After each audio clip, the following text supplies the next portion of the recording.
Hello once again, everyone. So I am once again joined by Eric, and we're going to be showing us a little bit of the point work from Angelo. So if you've been following along with all the 10 lessons I did, these are some of the more specific, kind of not within the lesson, his general point stuff that you will be doing. So we both come to the inside guard, though these actions can also be done from the outside guard, and I will show both, but we're in the inside guard. My first action is going to be beat, extend, lunge.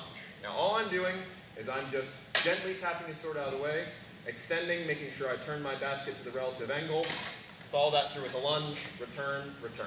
Same thing on the other side, just beat, extend, now my nails are down, lunge, recover, all good.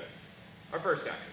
Our second action is now going to be I'll beat, extend, and I want to take that tempo to extend because I get him focused on the threat. When he tries to beat back, I'm going to perform a disengage. So, I beat, I extend, and by extending, he's swinging at my sword, not me. If I stay down here, he may try to come a little bit more in against me, and I don't want that, right? So I beat, now I'm around, turn to the new side, following with thrust, same thing the other way. I'm going to beat. Nice and simple. Now following this, we've got beat, disengage. Now we're going to have his response to this action, which I will now perform. Since I'm going to miss with my attempt to beat him back, I'll need to use that momentum and follow around in what is called a circular parry. So, I started to try and beat him back, my momentum continues, and I'm going to draw a little circle to come back to the same side and sort of scoop up his incoming attack. The reason that I'm doing this as opposed to just snapping back to the other side is because if he disengaged once, he can disengage again. Going from here to here, he can just keep dodging me pretty much, right? Versus here to here, I regather him in a way that is much, much harder for him to get around. Not impossible, just a lot harder. So let's go through that action, I'll call it out. So, he beats, I try to beat back, I perform the circle parry on his lunge. I want to get him coming in because now I'm nice and safe.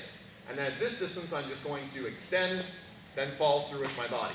I always want to make sure I'm shooting my arm out first, as opposed to my body, because I want to get that into target, then drive, as opposed to ending up in not social distancing. Now I'll show that the other way. So he beats, I try to beat back, circle parry. Now this one, the temptation will be to go over the arm, and you certainly can.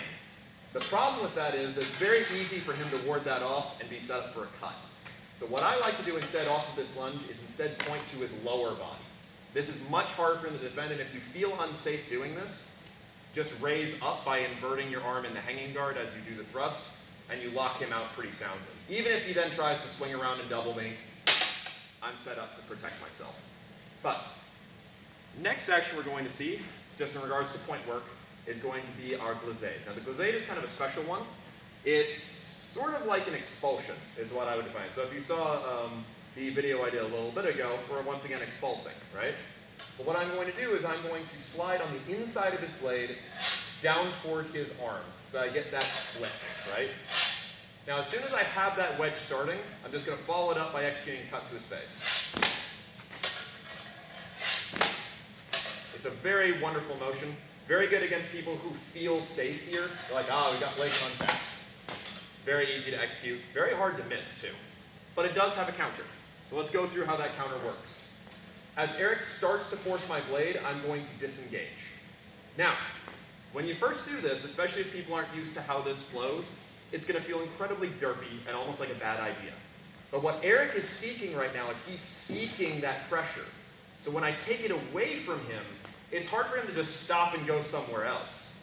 Because in his mind, it almost feels like, I've almost got it, I've almost got it, I've almost got it. And that's what I want to milk from him as much as possible. I'm going to milk you, Eric, right? He starts to push, no, destroy that arm with a nice two cut.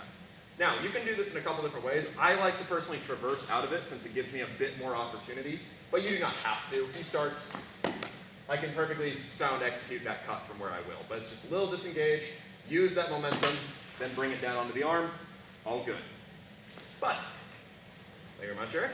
And that's pretty much going to cover all of the point work for now, at least. The other things are falling more under disarms and other advanced techniques, but this point work is pretty much exactly the same as you would do in his small sword section, with the exception of the Glize. But other than that, thank you very much for watching. We'll go over some other techniques another time.